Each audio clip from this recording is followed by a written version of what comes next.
Eric Bischoff here again, telling you about our friends over at SaveWithConrad.com. Now, Conrad's always talking about how they are helping homeowners save money, but did you know that Conrad and his team can also help you become a homeowner? They make the home buying process more enjoyable than, I don't know, making out with Stephanie and Linda. Ouch! But don't take my word for it. Hi, I'm Sarah Davis, and I'm from Nashville, Tennessee. So my husband has been a huge fan of Conrad's podcast for many, many years. And for years, we were on road trips, and he would have me listen to it. And then I got really into it. And so when it came time for us to buy a house, it was kind of like, there's really no other option at this point. Like, we have to go down this path, right? It was the best. I worked with Steve. I don't know what to do. I was looking more for preparing to buy a house. How do I get this in order? What does this need to look like? What do I need to move around? What's more important that I pay off first? Because I'm a first-time home buyer. I don't know what that needs to look like. So that's when I called you guys and I talked with Steve, and phenomenal from day one. I got a full education on home buying before I was ever asked to fill out an application, before I was ever asked to do anything, which is just, I mean, I cannot brag on you guys enough. I literally cannot tell enough people about you, because we would not have a home if it weren't for you, if it weren't for that interaction and weren't for the learning process. And I feel like I went into being a first-time home buyer by the time we got through the end of the process with the same education that people need 4 or 5 homes to buy. And so now I feel like, all right, well, we can do this. We can do real estate. I can actually make good decisions and ask good questions at closing and beyond because of everything that you taught me. My name is Sarah Davis, and I got into my dream home with Save with Conrad. And unlike the dirt sheets, we're not making this up. Check out all the 5-star reviews. Go to SaveWithConrad.com and do it today. You'll be grateful you did. NMLS number 65084, Equal Housing Lender. Woo! Welcome to WHW Monday. Tony Schiavone and Conrad Thompson. Jim Crockett, First Arcade, 605 NWA, TV title, Cajun Omni, the Bunkhouse Stampede, Flair and Horseman, Garvin, Bogey, Magnum, Dusty, Express Tag Team, Turner, Bond, Mid-South Joint World Championship Wrestling. Talking about the great years of World Championship Wrestling, the NWA, and Jim Crockett Promotions. Tony and First North, they win. Look, Schiavone's back again. World title split off, center stage, Bischoff, Disney, Hogan, and Nitro, New World Order. And the Crow, Thunder, Russo, Arquette, Champ, Vinnie, Mac, simulcast. Tony's back with Conrad, not your classy podcast. Watch along, try not to laugh. Lowest rules can't pass. This wasn't the initial plan. Tom Zigg's a good-looking man. Klondike Bill, make a tip. Tommy, you come over here. What happened when? WHW Monday. And now, let's go to the ring. And here's your co-host. Hey, it's Conrad Thompson. Hey, it's Conrad Thompson, and you're listening to What Happened When? With the voice of your childhood, Tony Schiavone. Tony, what's going on, man? How are you? Just hanging out here in the Batcave with you, brother. What's going on? Man, I'm so excited to catch up with you. There has been so much happen in professional wrestling. Let me just start off and say we are going to have a very special episode today, eventually this morning. We are going to watch the now infamous, way ahead of its time, super controversial when it happened, empty arena match between Jerry the King Lawler and the one and only Terry Funk. And then we'll follow it up with a match from WrestleMania 30 that really helped put a young man on the map. John Cena will be taking on Bray Wyatt. Of course, we're going to talk a lot about those two gentlemen. 2 major tragic losses to the wrestling community. I guess one much more tragic than the other. And as folks are listening to this on Wednesday, I think today is actually Bray's celebration of life, and this Friday will be Terry Funk. So we're going to do what everybody's doing and pay our respects to 2 wrestling icons, because that's the way people will remember these 2 cats. But along the way, it wasn't just bad news over the last week. There was some incredible news, Tony. Somehow, some way, AEW managed to pull off something that nobody ever believed possible. They set an all-time attendance paid record at Wembley Stadium for All In. I guess it was All In too, although we're not numbering them, I don't believe. And Tony, man, you have been there for the first Starrcade, 1983. You were there. You were there for one of the first Dome WrestleManias, you know, in the Toronto Sky Dome. Hulk Hogan and Ultimate Warrior. You were there. And then all the big moments in WCW during the NWO, man, all those classic Halloween Havocs and Starrcade 1997s, you were there. And fast forward, who would have guessed it in 2023? The biggest show of them all, Tony Schiavone was there. Yeah, Tony, something else, huh? How was your experience, man? I mean, just getting to London, just walking around the building the day before, it had to be surreal, right?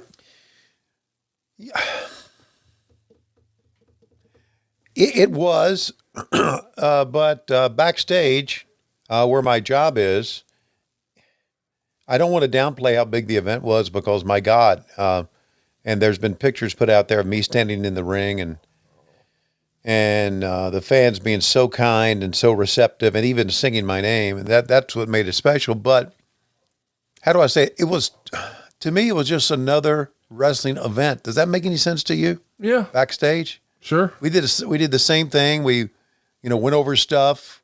We had our own different rooms. We had catering backstage. But then when we walked from backstage into the actual pitch itself, then we realized how monumental this event was. But backstage, where I spent most of my day, it was just like another wrestling show. But then when I walked out, it was unbelievable. And everybody was so kind and so receptive. And it started for me at the Box Park welcome party at Box Park, which is an indoor facility. I didn't know what Box Park was, but apparently it is this indoor facility with a bar in the middle, restaurants like fast food restaurants or restaurants are in the bottom part, and the upper parts you can go up and play like video games and pool. It's kind of like I guess it's kind of like the British version of Dave & Buster's. Okay.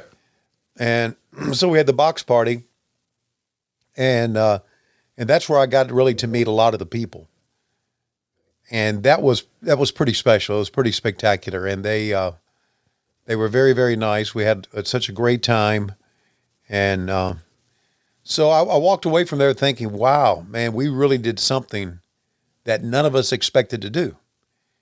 So overall, it was a great trip. Now, I got in on Thursday at like 6:45 a.m. By the time we got to the hotel, it was like 8. This is no lie. I've never done this before in my life. Laid down on the bed, I think, by like 10:30. Mm-hmm. Opened my eyes up. It was 2:30 in the morning. 10:30 a.m. to 2:30 a.m. Oh, wow. Okay, I'm with you. I thought 10:30 to 2:30 a.m. not a big deal, but you're saying the other way. Wow. Okay. I mean, all the way out, cold out.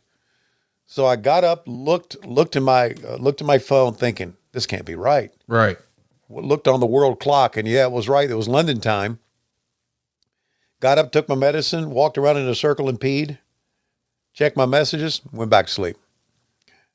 So I was really, really very rested by the time Saturday came around. And then a Saturday night, or Saturday after the box party, went to the arena, did a sound check, and just walked around and, talked to some of the people. I really enjoy talking to people that work behind the scenes and working with them. Really, really do. No one realizes, I think a lot of the people who work with us do not realize it. What it takes to put on a show like this, or any show that we do. You just have to be there when they load in one day and watch them construct the lighting grid, the video walls, the pyro, building of the ring.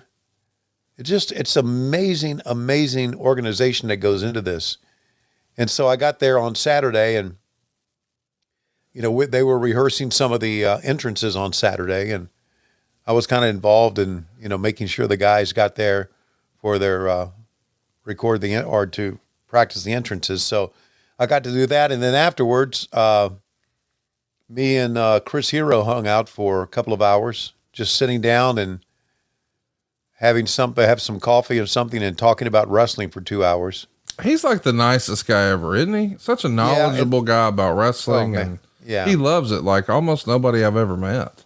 Yeah, I know. And I just love talking to him about it. Yeah. Talk to him about it, about not only the history, about what works as far as the wrestling ring, you know, what works in the ring, what doesn't work, what he has seen.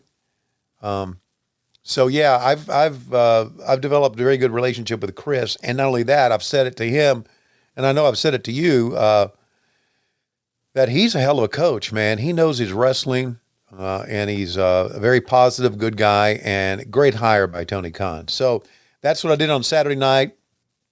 Woke up, I think I was one of the first ones. Well, I was like the first one there.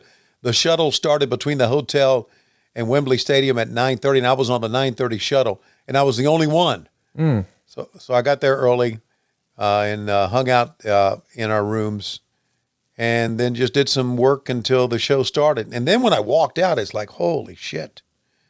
You talk, you know, we talk about it's going to be a big event, over 80,000 fans, but you don't really get the feeling until you walk out there. Yeah. And yeah, it was pretty special. I don't know if you saw the picture of me standing in the ring. Oh yeah, I did. Yeah, you probably saw the thing I did with the Jarretts. Yes. Yeah, and that was really hilarious. It was really hilarious because. Was this your first time meeting Grado? Yes. Uh-huh. Yeah. And then of course he said he wanted to take a picture with me, and he did, and he was talking to me. I didn't understand a word he was saying. Oh gosh. He was talking so freaking fast. So what was funny about the whole thing was Jarrett told me, he said, stay in the ring until Grado and Ogogo and Paul White start making their way out. I said, okay, I will. So when they came in the ring, immediately Karen Jarrett yanked the microphone from me and starts bitching with me and arguing with me. And then Sanjay gets in my face, and then freaking Jay Lethal gets in my face. And it's very difficult for me to argue with Jay Lethal and keep a straight face, to be honest with you, as much as anybody else. And Jay kept saying, get out of the ring. And I was ignoring him. He said, get out of the ring. You need to get out of the ring. Well, I was told by Jeff, don't get out of the ring till the people start walking in, right? Right. So I said, I'm not going anywhere. I was told to stand right here. And so that was a lot of fun. I'm glad I got a chance to walk into the ring. I'm glad I got that chance. And how surreal was it walking in that ring and just looking around, man? Yeah, it was surreal. It was. This whole life that I've had for now, it'll be 5 years in August. This whole life that I had with AEW has been surreal. So, yeah, great fans, man, great fans, and I met fans from Greece, from Italy, from France, obviously from the UK, from the United States, and I know there were fans from other places, but those were the fans that I personally got to meet. Scotland, Ireland. Greece was pretty cool. The guys in Greece were pretty cool. And that kind of shocked me. But there you go. But London is such a destination in Europe for people all over Europe to go to, especially people in England and Great Britain. So great times, buddy. Now we got to pick up on that momentum and keep moving forward because got a lot going on. I guess we announced another pay-per-view that we got coming up in Seattle. How about this weekend, man? I mean, this is real wrestling history. You guys are doing another pay-per-view this weekend. As folks are listening to this, of course, Dynamite is tonight. And then this Friday night, we've got a taped Rampage. Then a live Collision on Saturday. And on Sunday, it's All Out from Chicago at the United Center. And, of course, you and I are going to be there. We're making a whole week of it, thanks to StarCast. Right. If you haven't already, make plans to join us in Chicago this Friday, September 1st through Sunday, September 3rd. It's StarCast, StarRCAST.com. Tony Khan's first time on stage. Man, something for everybody. We got Jake the Snake on stage. We got Powerhouse Hobbs. We got Rob Van Dam. We got Saraya, who's the new women's champ. We got Renee. I mean, it's a who's who. Sting is there. John Moxley's there. Kawada is there and on stage talking to Eddie Kingston. Stuff you just can't see anywhere else, man. Something for everybody. It's this weekend.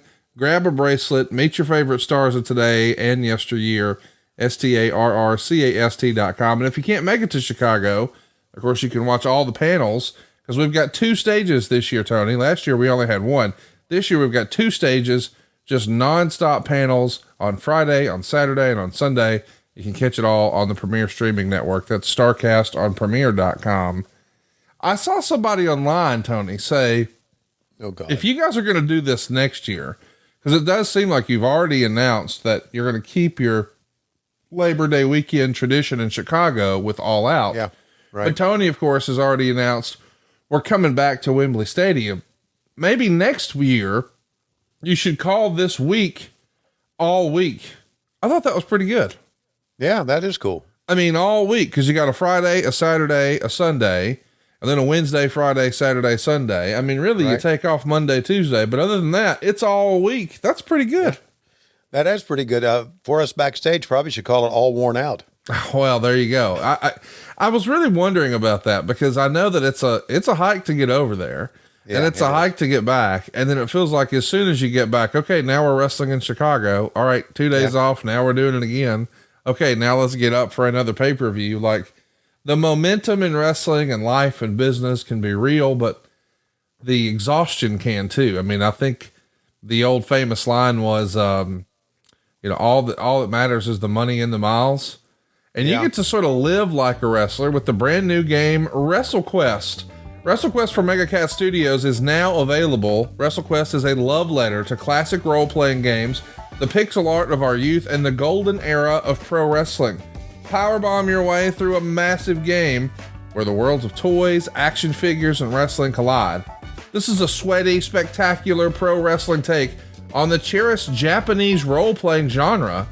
You've got over 40 hours of core story content and more than 24 fully licensed pro wrestling legends, like the Macho Man Randy Savage, like Andre the Giant, like Jake the Snake, like DDP, like Jeff Jarrett, and more.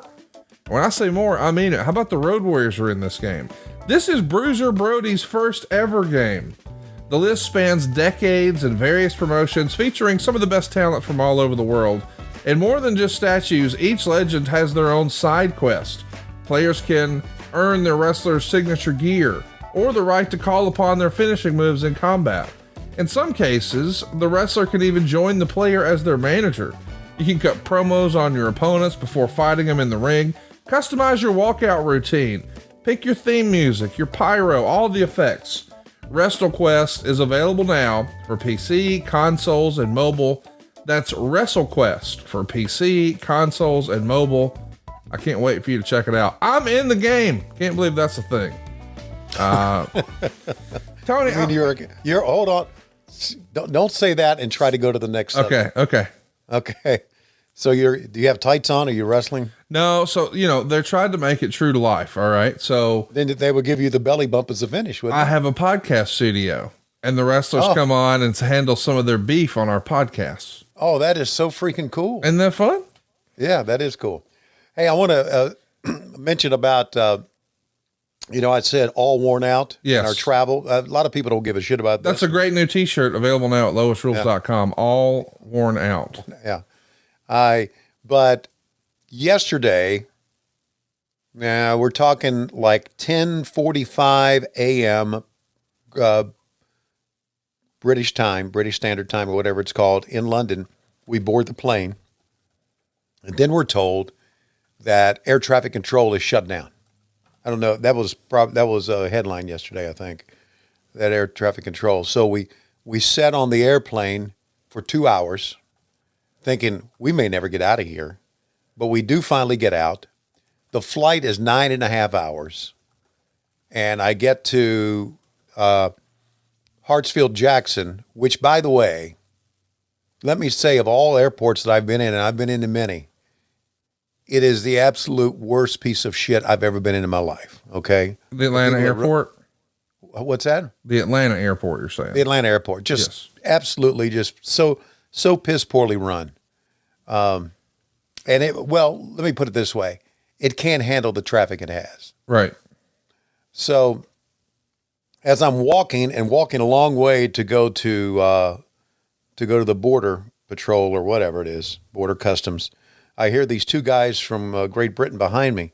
And the guy says, "Oh, you didn't check a bag." And the guy says, "No, I did not check a bag because I've been here before. And I know what it's like trying to get your bags from International in Atlanta. We waited a whole hour to get our bags." Yes. So that's how long that travel day was. 9 plus 2 plus another hour plus. So I got in last night, Eastern time, like at 9 o'clock at home. Got up early, and then I'm flying out to Chicago tomorrow. So that's all worn out, right? That is what that is. So, but it's worth it because I get to see my dog. Bug, biggity bug. There he is, waiting for me at the door, like he was last night. And, but it's, yeah, this lifestyle hasn't bit me in the ass yet, Conrad, and I don't think it will. The fact that you see me at times on Collision is because I told Tony, I said, I'm going to go to every show. Some guys go to some shows, as you know. Yeah. And some guys don't. And it was the same with the people backstage. Some guys go and some guys don't. Tony told me, he said, "You do not have to come to every show." I said, "Yeah, but you know what? I made a commitment to you and I made a commitment to this company. So I'm going to be at every show." So that's why I'm at every show, and it's worth it. I have fun on Saturdays. I really do. I enjoy Saturdays. I enjoy Saturdays a lot. And I enjoy seeing guys that I don't see on Wednesdays. And we have two different backstage crews that do pre-tapes, and I enjoy working with them. And so, hey, it's good stuff. Now, let me say about what we're going to see today very quickly. I don't want anything, and I'm sure there's going to be some dipshits out there that say, "Oh, you guys are just trying to," pardon me. You guys are trying to what now? You guys are trying to, I don't want it to be seen that we are trying to get some clicks just because the unfortunate, untimely death of Bray Wyatt and Terry Funk. People may say that. We just thought this would be a good way to honor those two. Yes. To go back and look at their matches. And so I wanted to get that out front first. Maybe I'm too sensitive to dickheads who are online who I wish would just go away but anyway, so this is the way we're going to honor those two. Did not know Bray Wyatt at all. He was born in 1987. I knew his father. So he is the same age of my twins. So he was an infant. You don't just know his father. You knew his uncle. You knew his grandfather. Sure. I mean, you know the whole family. And right. I mean, listen, I can't, that never even crossed my mind. I mean, we are talking about. I shouldn't even have brought it up, but it crossed my mind. Well, we did a tribute show with Mick. We did a tribute show with Bruce. We're going to continue to do those tribute shows. I mean, these were guys who were major players, major contributors to a thing we all love. And to just gloss over it and say, all right, we're going to talk about SummerSlam today, and almost act as if, they're not worthy of us having a conversation about them, to me, and showing some of their more iconic moments. That didn't seem right to me. So it was a no-brainer to me for us to talk about Terry Funk and Bray Wyatt. And really, I think it's a no-brainer for me to bring this up. I watched All Out here at home. With Jeff and Karen, their sons. Well, I guess, and Kurt Angle's son, Cody Angle. Yeah. And Cody Angle should be a member of the announce team. And I'm advocating for this right now. Right. We have got to get him behind the mic and on the headset for at least one match before the year is up. Because his takes on wrestling are unbelievable. Yeah. His enthusiasm. He could be the new David Crockett. He is so excited. And he has real strong opinions. And he's got some dirt. He's got the dirt. He knows which of the wrestlers are trying to date his sister. And I have convinced him that would make that person, because there's one in particular, and I won't say their name, that would make him his brother. And he went on a whole rant about how he didn't want that guy to be his brother. And then me being me, I just sort of made it worse. And I said, well, you know, if he marries your sister legally, and these are the rules, I don't make the rules, you'll have to change your last name to his last name. Boy, he didn't like that, not one bit. It was fantastic. Yeah, I have a lot of time for Cody. He's a lot of fun. He's the best, dude. If y'all put him on the headsets for a rampage, a taped rampage, he will deliver. Let me put a bug in your ear. He will deliver. It is so great to have Jeff Jarrett work for us. A lot of times when things get crazy backstage, as they will. Really? I hadn't heard about that. Yeah. Yeah. And I'm not talking here. I'm talking crazy backstage of things that don't even make to the dirt sheets. Yeah. Just putting together this traveling circus every week. Right. Yeah. Right. Sometimes I'll just go and talk to Jeff and he'll just kind of, the way his attitude just kind of calms me down. And I guess it's like he's glad he doesn't have to deal with it anymore. That's exactly right. You know, once upon a time, everything was up to him, you know, like all that pressure fell on him. And so the idea that he gets to just come in and play grab ass as a professional wrestler, I think he's in the headspace where he's like, you know, I'm not going to take this too seriously. This is supposed to be fun. Like, let's get out here and have some fun and make some money and make some people smile and send them home happy. It doesn't have to be more than that. I think that's great.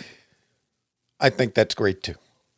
I also think that we should at least talk about the fact that you have now, I mean, I know you don't like to, I'm just saying, dude, the run you're on right now, is this sort of not unbelievable? I mean, I touched on it earlier. You've done WrestleMania. You did the first Starrcade. You did the biggest Starrcade. When Hulk Hogan turns heel, you're on the call, et cetera, et cetera, et cetera. And now, all these years later, nobody, maybe even mostly you, imagined you would be at Wembley Stadium. No. I mean, are you going to hang pictures up from that night in your house? Does your wife and kids recognize and reconcile how unbelievable this run you've been on is? I mean, I was so happy just grinning ear to ear, just seeing you standing in the ring. Well, I appreciate that. And I'm not the type of guy that puts a lot of pictures of myself up or puts a lot of the memories of my life up. I'm more of a collector of things, as you can see behind me. And so I don't know. We all got this big plaque, about commemorating all of us being at All In. So I'm sure I'm going to do something with that. But this, I guess when I'm back pouring coffee again to Starbucks, I'll think about it and think about how great my life was. But sometimes your life goes so fast, you don't have a chance to sit back and reflect on it. I mean, this gives me a chance to do it, but no, it hasn't hit me yet. I don't know if it ever will hit me. And so I know you and I have talked about, and people have talked about Tony Schiavone's Hall of Fame career. And I go, bullshit to that. Well, piss off. You have had one. Yeah, I have. But no, I guess if I sit back and think about, the run in WCW, Jim Crockett Promotions, right? WWF, WWF, MLW, getting to work for Jimmy Crockett, for Vince McMahon, for Eric Bischoff, for Tony Khan. It's been a pretty good run. I'm very fortunate. And here's where it hits me. When I think about the times that me and my friends, two things hit me when I stop and think about it. When me and my friends used to take the trek from Craigsville, Virginia to Greensboro to see wrestling all those times. And the times that I stood in front of the mirror in the dining room at my mom's house with a brush in my hand, pretending I was interviewing Ric Flair and Wahoo McDaniel. Damnation. I remember vividly doing that. And that was like high school years. Yeah. That I was doing that. Wasn't like when I was like a little, elementary school kid. So when I think about that, then I think about, holy shit, man, I kind of, and then I think about, hey, I wanted to do baseball. That was my love.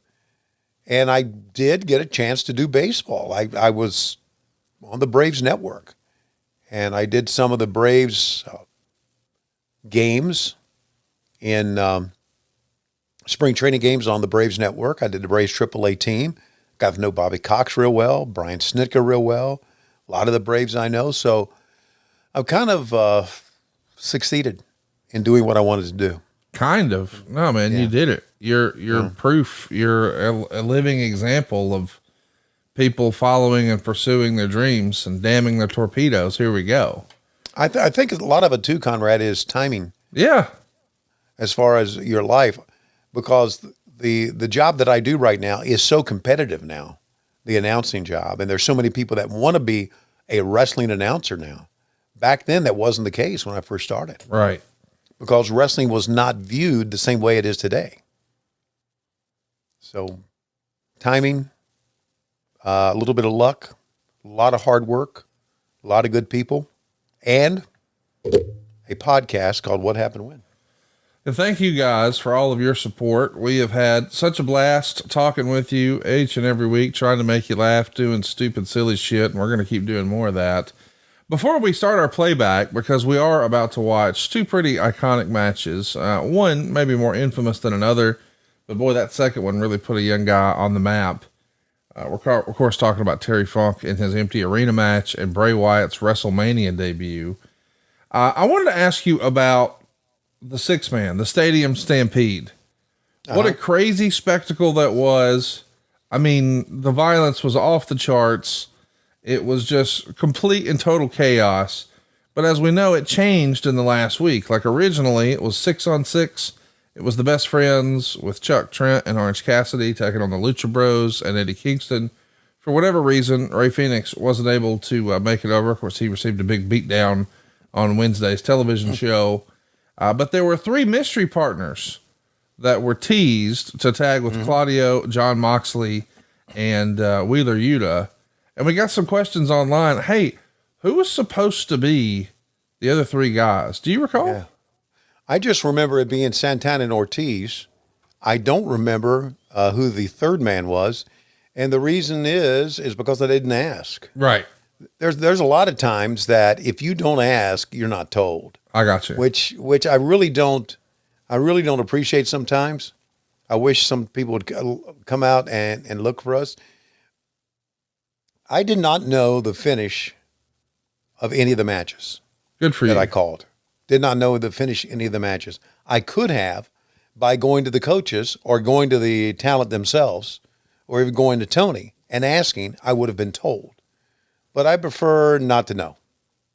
I do think it's important that I know some of the points that they want me to get across for the match. Yes. And if there's a point they want me to get across about the finish, let's say a messed up finish or something like that, then I need to know. But I didn't know who was going to go over in the Stadium Stampede. I didn't know who was going to go over with Darby and Sting. I didn't know that Saraya was going to go over, which I thought was a cool moment to have her family be in the ring with her. So there's a lot of this stuff I don't know. And so I didn't know who the third member was going to be. I'm not so sure anybody knew who the third member was going to be. It was a silhouette on a graphic. That's all I knew. So there you go. Well, here's what we know. Cold turkey might be great on sandwiches, but there's a better way to break your bad habits. And we're not talking about some weird mind voodoo from your crazy neighbor or Dave Meltzer. We're talking about our sponsor, Fume. And they look at the problem in a different way. You see, not everything in a bad habit is wrong. So instead of a drastic, uncomfortable change, why not just remove the bad from your habit? Fume is an innovative, award-nominated device that does just that. Instead of electronics, Fume is completely natural. Instead of vapor, Fume uses flavored air. Instead of harmful chemicals, Fume uses all natural, delicious flavors. You get it. Instead of bad, Fume is good. It's a habit you're free to enjoy, and it makes replacing your bad habit easy. Your Fume comes with an adjustable airflow dial and is designed with movable parts and magnets That's all there for your fidgeting, giving your fingers a lot to do, which is helpful for letting us de-stress and remove some of that anxiety while breaking that habit. And I got to tell you, my wife didn't know what to expect, but she was blown away with the taste the first time she tried it. It was much more flavorful than she thought. It feels very fresh. Of course, I'm talking about crisp mint. They've also got a raspberry lemon flavor. How about an orange vanilla flavor, a sparkling grapefruit, a maple pepper? That's probably Arn Anderson's speed. How about white cranberry? I got something for everybody. You'll notice that it's well weighted. It just feels good in your hand. It's perfectly balanced. It's pretty fun to fidget with. And man, it's beautiful. It's made out of real wood. It's got a cool shape to it. It just looks cool. I don't know. Stopping is something we all put off because it's hard, but switching to Fume is easy, enjoyable, and even fun. Fume has served over 100,000 customers and has thousands of success stories, and there's no reason that can't be you. Join Fume in accelerating humanity's breakup from destructive habits by picking up the Journey Pack today. Head to tryfume.com and use the code WHW to save 10% off when you get the Journey Pack today. That's tryfum.com and use the code WHW to save an additional 10% off your order today. That's tryfume.com/WHW and the code WHW saves you an additional 10% off your order today.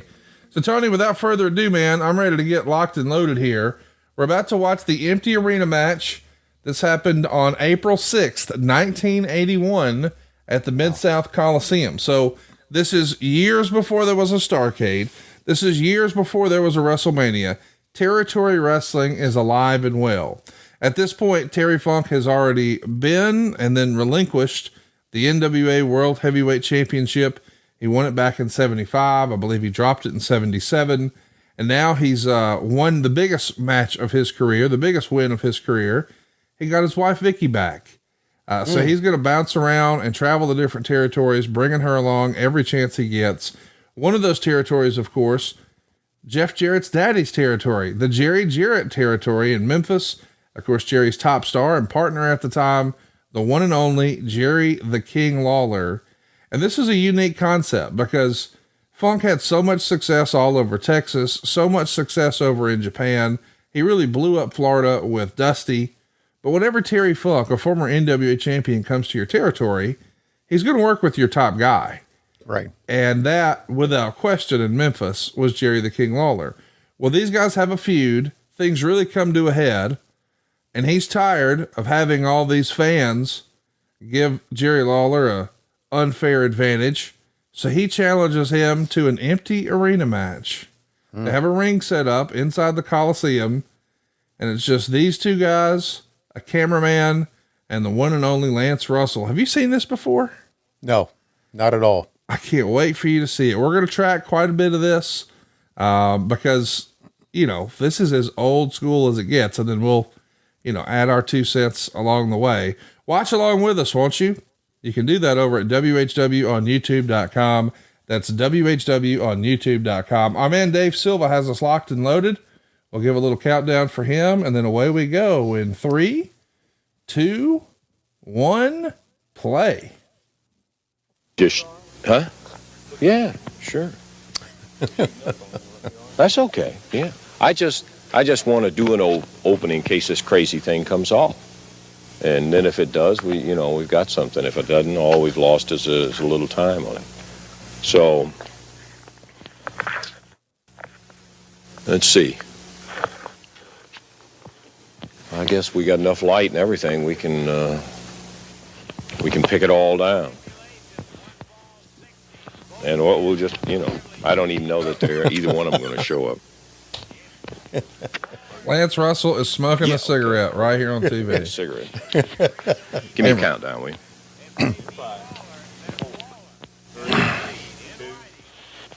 This is Lance Russell standing in the middle of an empty Mid-South Coliseum.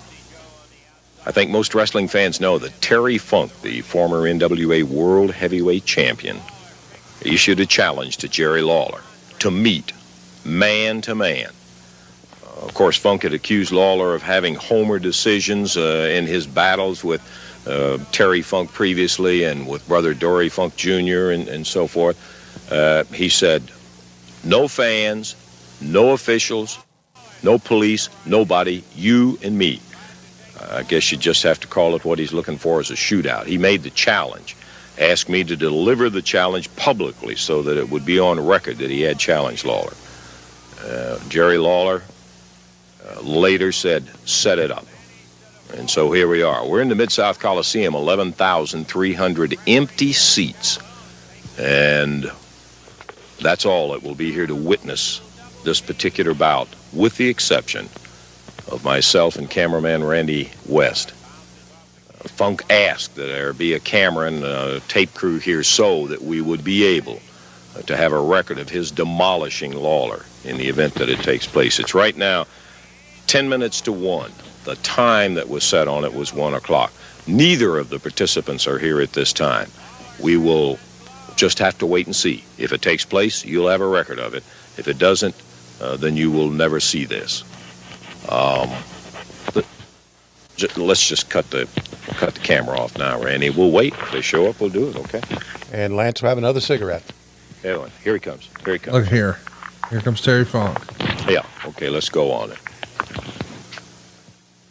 Coming into the Mid-South Coliseum now, it is now a couple of minutes past 1 o'clock. Terry Funk, who initially issued the challenge, is coming into the Coliseum. Wow. And, Lance, yeah. I'm here. I'm ready to wrestle. Where is Lawler? I told you that the didn't have enough guts to come on down here. I said wait a second. that the man has everybody on his side. We Lance. would like to use this if it takes got everybody place on his later side. on, so please watch your language, will you? Because for crying out loud, we can't use a thing with you swearing like that. I don't give I came up here for a purpose to prove some thing. And I'll tell you what I came to prove, that Lawler didn't have the guts. I knew that he wouldn't come in the ring, Lance. You tell me where he is. He wouldn't show up for nothing. It's just a little after 1 o'clock right now, Just a anyhow. little So after just 1 watch it, o'clock. and please Well, try to go watch ahead, it. get a ring in and go ahead and count him out. I'm not Count him out. counting. It's I'm after not 1 the o'clock right referee now. in this thing. Count him out. You asked me to bring the cameras You count down him out here. of the Hey, come on, Terry. I told you people that Lawler did not have the guts to come down here before an empty arena, and he doesn't. Now you go ahead and count him out. If you don't, I'll count him out. All right, well, you just asked us to bring the cameras down. That's what I did. We're here. Now, I'm not a referee. I'm here. I know you're I'm going to here. go ahead. Is he under the ring, Lance? No, Is he's Lawler not under the ring. He hasn't. Is he up in the stands? He hasn't shown Is he up in the yet. press box? Where is he? I don't know where he is. Enough guts to come down here and meet me in the ring. I'm going to count him out. 1, 2, 3, 4, 5, 6, 7, 8, 9, 10. He's out. I'm going to go ahead and declare myself the winner right now. Okay, I fine. told the That's people great. the man was a coward, that he didn't have the guts, that he didn't have anything, that he didn't have the intestinal fortitude. He is a... All right. Well, listen, okay, you proved your point on the thing. Enough. All right. I've heard enough of your... I've heard enough of from the people of Memphis. I've heard enough about how good this man is supposed to be. Well, is it's just a little. He may have gotten tied up It's in after traffic 1 or o'clock. something like It's that. after I 1 don't know. o'clock right now. Yeah, I know it's after 1. Now I'm standing around here like an idiot, like a fool. Well, I'm a fool. you. I'm a fool. I'm an idiot. Standing Okay, around. so you proved your Lawler point. thinks this kind of crap is funny. He thinks it's funny leaving me sit around here like this. I knew that the man didn't have enough guts to get up here in the first place. Yeah. You tell me. I tell you that there's a good possibility that he got tied up some way and wasn't coming in here. Well, where am I? I know your plane got in on Way time. from Amarillo, I Texas. understand I that, came all the way Terry. from Amarillo.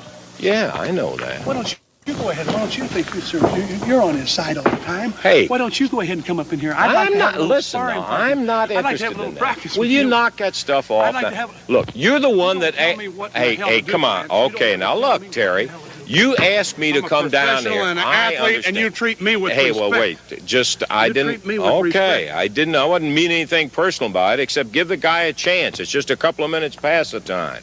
You asked me to come down here and bring the cameramen down here, and we're here. And I'm here in the event that Lawler, we set up to show it and have the match in there. Now, we've done our part of the thing. And the fact that he's not here isn't my fault. Now, look who's here. Let's pause it right there, Silva. Randy. Now, This is already entertaining as hell. I wanted to get your opinion because I know that we've seen a little bit of Memphis TV, and you haven't seen a ton of Lance Russell stuff from back then. Of course, you worked with Lance in WCW, but I just want to remind everybody, everything we've seen so far, Tony, none of that's scripted. There's not a group of writers sitting around. They legitimately have a cameraman and Lance Russell, and then here comes Terry Funk, and man, they're just improvising. But that felt real right there so far, does it not? Yeah, this is, and I knew from the beginning, even before Terry came out, as Lance Russell is going through the whole thing, I'm thinking, this is the reason. You're seeing the reason that Lance Russell was one of the greatest announcers ever in wrestling. Yes. And that the whole thing just kind of solidifies all of that. Just remarkable the way he can improv and the way he can just argue with Terry, and it was good. It was, and Terry was so entertaining. I think it's great that I'm getting to see Terry, in the early years, instead of the later years in his career that we all remember the hardcore legend that he was. Right. But now we're seeing Terry just fresh off of, a couple of years, as you mentioned, later after being the NWA world champion. So this is great stuff, man. Again, to me, and of course I know it's going to get better, but to me, you can stop it right now and I'm entertained. Already I'm entertained. It's been very good. And that's because of not only Terry, but because of Lance Russell. That's exactly right. A lot of people, when this came out, would say, oh, this was a one-man performance by Terry Funk. No, Lance Russell, give that man his flowers. You got to be able to, it's not like it's racquetball and Terry's just hitting it against a wall. He's got to have somebody volley that thing back. And Lance, man, these guys are just improvising. It's fantastic. And Lawler is about to come into the arena, and I know you've never seen it. You won't believe what you're about to see, and neither can Terry Funk.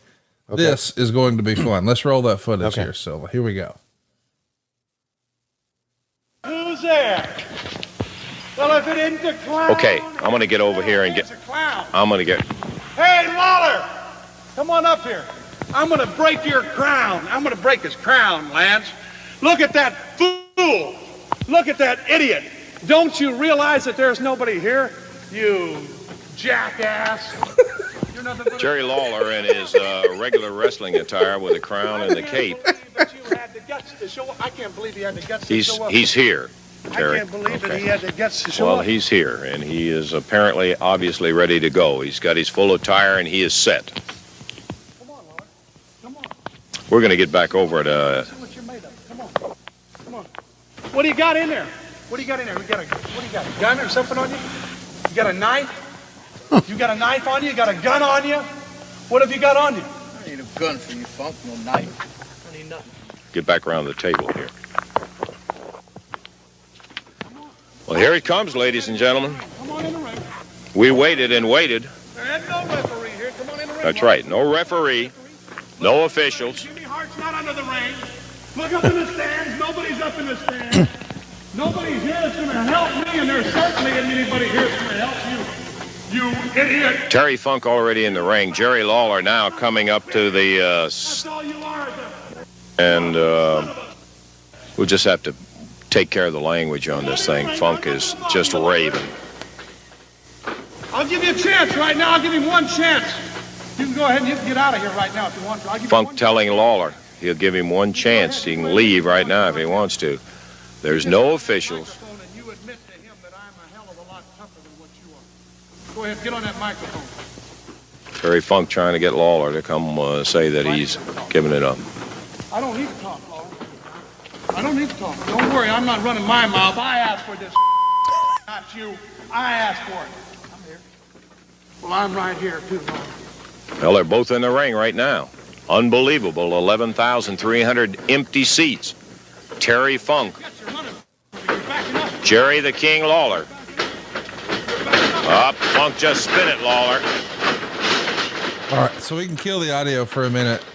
Dude, the match is happening. And by the way, I will never, ever, as long as I live, forget. As soon as Funk sees him, he's just incredulous with the idea that Lawler has put on the cape and the crown. Yeah. And when he goes, don't you realize there's no one here? You jackass. It just tickles me to death every time. It did the first time I saw this back when I was a tape trader 25 years ago. And it does again now. And by the way, this match is older than a lot of our listeners, myself included. This is April of 81. This is real innovation here. This is a moment. This is before Lois Schiavone and I were married. How about that? You're still single. You still had a chance at happiness. Well, we were engaged by this time. But I still had a chance to walk away from it. Yes, you did. Okay. This is actually 2 weeks to the day before my parents got married. How about that? Wow. Wait, this is right before their anniversary. My bad. You know, I do take some, I do have different ringtones for people. I have a different ringtone for you. I have a different ringtone for Sanjay Dutt. I picked up Mark Briscoe saying, "You take me for a fool, Sanjay Dutt." And that's my Sanjay Dutt ringtone. I love that. My Eddie Kingston ringtone is now going to be him calling Lawler a dumbass in Terry Funk's voice. I'm going to pick that up and put that on my phone. So what is my ringtone? Well, let me see if I can find it. Okay. But as I'm finding it, boy, Terry taking up chairs and throwing them at Lawler. And I thought it was also funny. Terry Funk says, "I'm not here running my mouth." That's all you're doing, Terry. Right? That's running your mouth. How about the little seat signs right there? Like this is section so-and-so. He's just I'm going to break whatever I can and turn it into a weapon. We'll tell Jerry to take it out of my tiny payday. Yeah, that's good. It always tickled Bruce Pritchard. You know, we recently talked about this with Bruce, and he said, it tickled me that in the empty arena match, they set up a wrestling ring. Like if you're going to have a quote unquote shoot fight, you don't need a wrestling ring. Right. Why would you set up a wrestling ring? Right. You know, this match actually was given tribute years later, back when they were, Monday Night Raw was up there against Monday Night Nitro. Pile driver on the floor.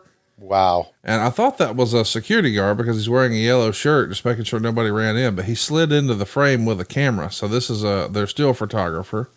Right. I guess was a member of, as Lance called them, the tape crew.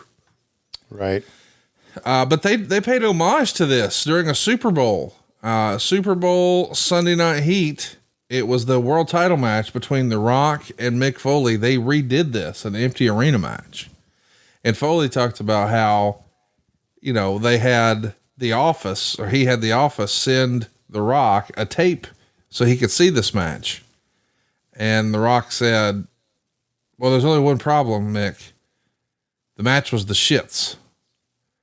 So they did, I guess, what is going to go down as like the first cinematic match in history with the way it was shot and produced during the middle of a Super Bowl. And you may not even have been keeping up with that at the time, but no, they had a show called Sunday Night Heat, and they scheduled during the halftime of the Super Bowl, you could switch it off of the Super Bowl, whether it was on CBS or Fox or NBC or whatever, and switch it over to USA, and you would get to see a world title match between Mick Foley and The Rock.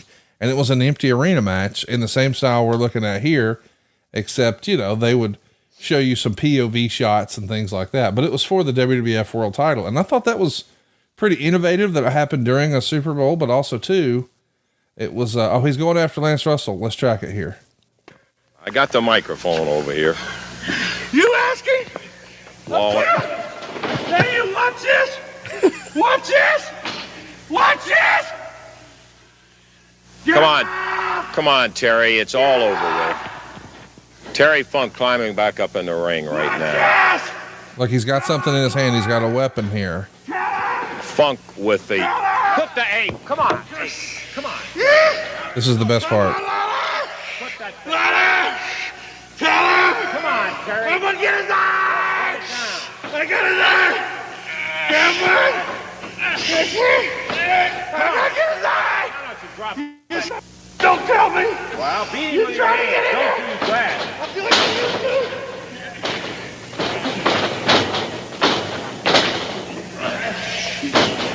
Terry, use your hands. Lawler fighting his way back has just slammed Terry Funk. Kicked him right in the elbow where he had it. Terry Funk is down now. Lawler There we back go. on his feet. Lawler picks up that stick that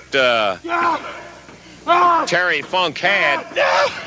My eye! Put it down now. The man's eye. Oh. I can't see! Doctor! Doctor! God help me! Help me, please help me! Help me! That's his eyes hurt bad. My eye! My, Okay, we'll get some. my eye! Terry Funk, My that's a victim of his own plotting in there. Lawler kicked him right in the elbow, and the stick stuck Terry Funk right in the eye. Please. Lawler, please. Somebody get me help. We gotta get a doctor in here on this thing, because he really is. Oh, that's awful. Get me help. Get me help. And that, ladies and gentlemen, is exactly why You there are officials assigned to matches to try to keep some kind of order rather than have the animal type of thing that you saw here today. please, my eye. Jerry Lawler walks away, My eye. I guess the victor out of it, but Lance, it's pretty difficult. Okay, listen, Randy, I'm gonna get. Help me, Lance, Okay, please. wait. Call a doctor, Lance, please. Let me go get something. Call it. Look at it, Lawler. Please look at it. Look at it. Look at it. Please. Listen, I'll go. Help me, please. Okay, I'll go call for it. God, Lance, please don't leave me here. I'll get somebody. Don't leave this. Get somebody to help me. My eye. My eye. Where is he? Where is Lawler? Where'd he go? Where is Lawler? My eye. Where is that chicken? Where's that Howard? Where's Lawler? He's yellow. Lawler's yellow. He's yellow. Lawler, come back here. You yellow pig! Pig! Pig! Yes, I heard after that match with Lawler. Sure, I'm missing some teeth. Yes, I've got permanent damage to my eye. But have you seen Jerry Lawler? Has anybody seen him? Does he have enough guts to come back against me again? I am the meanest man in professional wrestling. They had to pull me off a Lawler while I was beating on the man's body while he was laying there. This week they're going to have a fence around the ring. And you people, remember what I'm saying to you, because I'm speaking the truth. You will never see Jerry Lawler wrestle again. So if you want to be there for his retirement match, well, make sure you come down there, because I'm going to take the man and I'm going to hurt him so bad that he will not be able to wrestle again. If I have to, I'll break one leg. If he gets up and hops to me, I'll break the other leg. If he comes crawling on his belly, I'll kick him in the head. Believe me, Jerry Lawler is going to pay. And he's going to pay dearly for what he did to me. Hey, I love my family, and my family loves me. My brother loves me, but I have no respect for anybody like Lawler. I have a definite hatred for the man, and I'm going to take that sickness out of my mind. There you go. Boys and girls, I know we don't normally track that much. I felt it was important in this particular case. I think I consider Terry Funk's performance there almost to be like a love letter to pro wrestling. I know that was in our WrestleQuest copy, but man, it just came through him. Like that was good stuff, man. Did they edit out him jabbing him in the eye there? I believe they did. No, they didn't. Okay, I missed it then. You missed it. So what happened is, there was the big struggle where Funk was trying to stab Lawler and he never could. Lawler finally escaped. And as Funk goes to stand up, he's got it in his hand. Right. And he's got it sort of cocked up as he's pushing off and going up. And then Lawler reaches up and kicks him in the elbow or the wrist. And when he does, it forces it into his own eye. So Lawler didn't stab him. He just used Funk's own bad intentions against him. And it was just a home run, man. There's nothing else. I mean, there's no other way to say it. I think that is about as good as it gets in professional wrestling, in my opinion. Yeah, the thing, it was a great Terry Funk performance, and it was a great Jerry Lawler performance too, because Jerry was just calm, cool, collected, and yes, and as he should be, as the big star that he should be in Memphis. One thing came to mind, especially at the end when Terry Funk has the patch on his eyes doing that promo. I heard this from Ric Flair years ago, and it has always stuck with me. And I tell the kids doing pre-tapes now about this.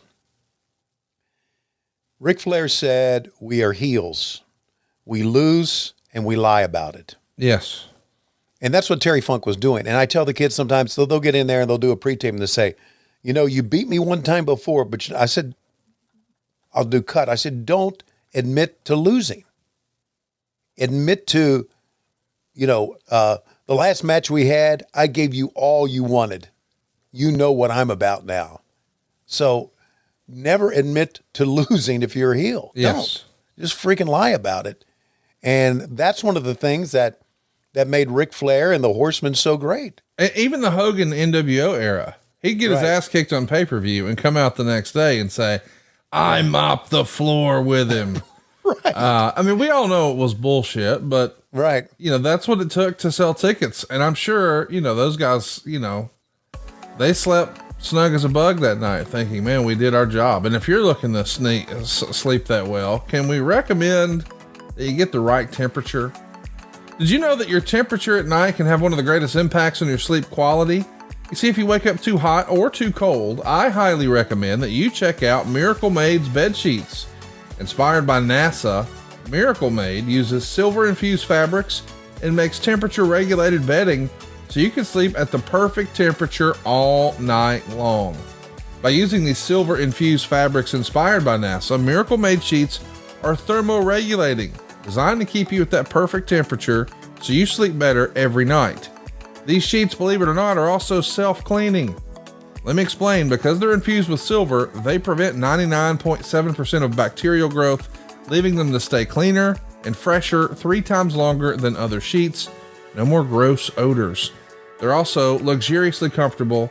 It feels like the bed sheets you would see in a 5-star hotel, but boy, without the high price tag. You can also stop sleeping on bacteria that clogs your pores, causing breakouts and acne. We want you to sleep clean. We want you to sleep with Miracle. So go right now, try it for yourself at trymiracle.com/WHW to try Miracle Made sheets today. And whether you're buying them for yourself or as a gift for a loved one, if you order today, you can save over 40%. And if you use our promo WHW at checkout, you'll get 3 free towels and save an extra 20%. Miracle is so confident in their product, it's backed with a 30-day money-back guarantee. So if you aren't 100% satisfied, you'll get a full refund. Upgrade your sleep with Miracle Made. Go to trymiracle.com/WHW and use that code WHW to claim your free 3-piece towel set and save over 40% off. Again, that's trymiracle.com/WHW to treat yourself. And we thank Miracle Made for sponsoring today's episode. Tony, that's your first time seeing the empty arena match. What do you think? Yeah. It's gosh, I'm a wrestling announcer, so I do oversell shit, but it was spectacular. It really, really is.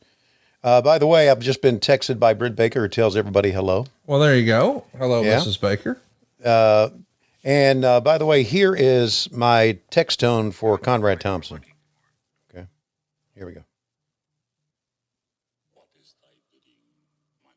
Oh my God. Did you hear that? Yes. Let me turn up a little bit, okay? Because it's not as loud as it should be, okay? What is thy bidding, my master? So when I hear that, I know it's you. Well, what's Tony Khan's then? Oh, that's a good one. I mean, if I'm thy master, what the fuck is he? Okay. I had to come up with a ringtone for Tony that would wake me up. Okay. Because Tony is a bit of a night owl, fair to say? Yeah, that's right. So when I hear that, I know, holy shit, something's up. To the Batcave. To the Batcave. So yeah, I like I like using that, those all right. You can look online and find out how you can do these ringtones and everything. I think they're all very, very cool. But can I overshare something with you that my friends are going to be upset with if I share? Yeah. I have a crazy group chat on Twitter. You know about this. Yeah. You and your idiots. I'm not going to list them all, but there's one guy who in particular, he's, shall we say, adventurous sexually. I don't want you to guess who it is. Just understand that there's one person in there who everybody understands. If there's something that's weird, or kinky, or out there, or who the hell's into this, we can always count on that guy. Wow, I think there's a lot of guys that fill the void on that. Well, there could be, but there's one in particular that those who know, oh no, that dude's into some weird stuff. Okay, wow. Well, he says this last night, rewatching All In. I want Britt Baker to rip out my incisors with her asshole.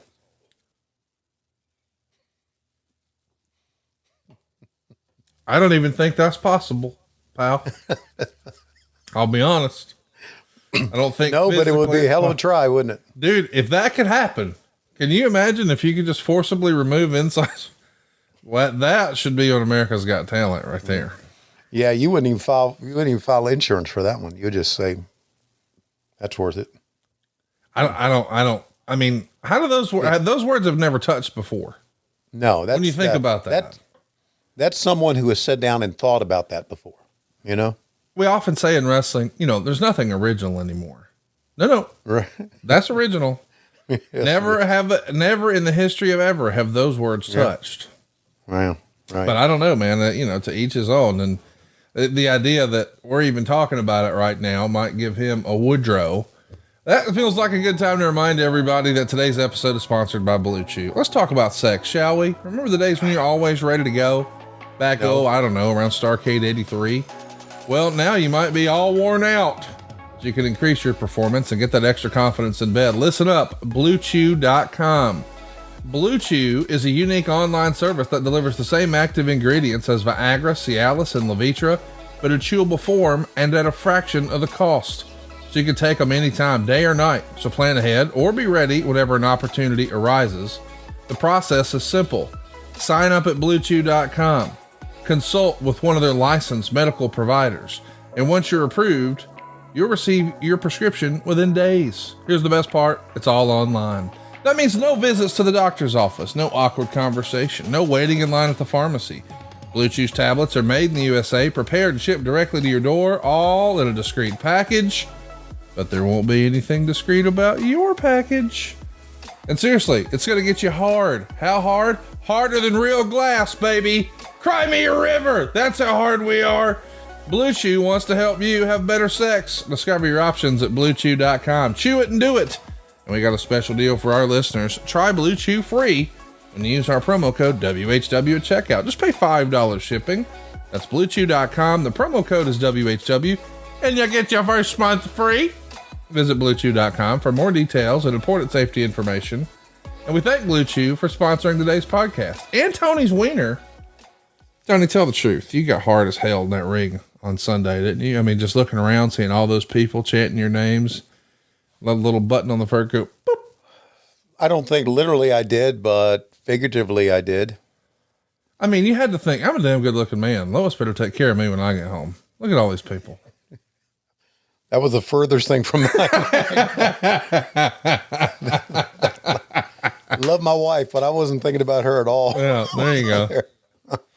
Well, we are thinking about Bray Wyatt. We are halfway through our tribute show.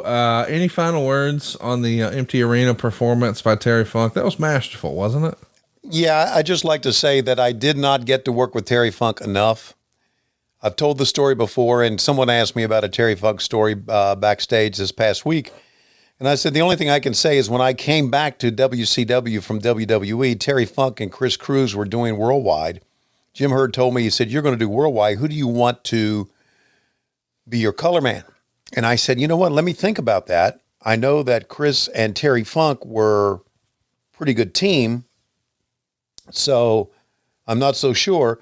So I think our first show was like in Greenville, Mississippi, or Greenwood, Mississippi, and they put me in there with Kevin Sullivan. And I don't even know if Funk was booked that night.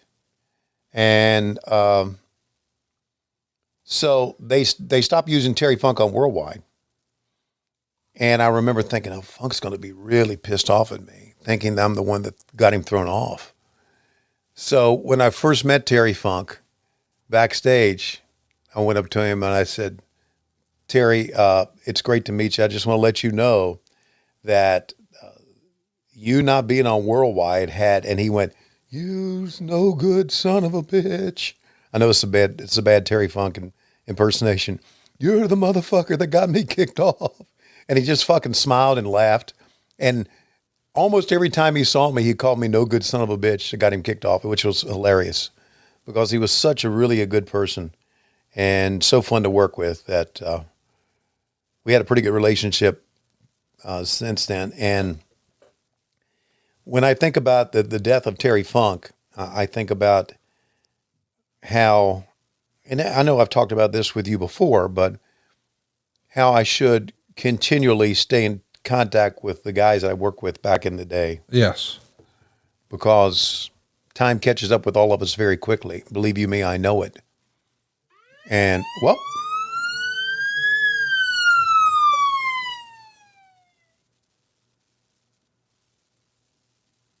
okay. Got him. Was that Mr. Khan? No, I don't know how this got on this one. This got on somebody else's. Maybe. I was just going to say, you better answer that one right fast. No.